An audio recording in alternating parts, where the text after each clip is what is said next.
ए हो बाबू हनुमंत कीने का द्वारे हुजूर जगत में सब जाने महावीर छथ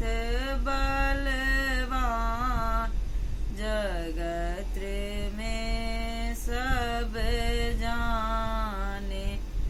अंजनी के पुत्र ये हो बाबू हनुमंत दशरथ द्वारे हजूर जगत में सब जाने लाल लंगोटा चदरी लपेटा मुख में बंगेला पान जगत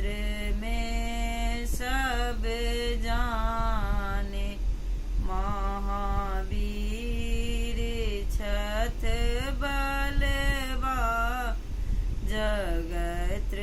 में सब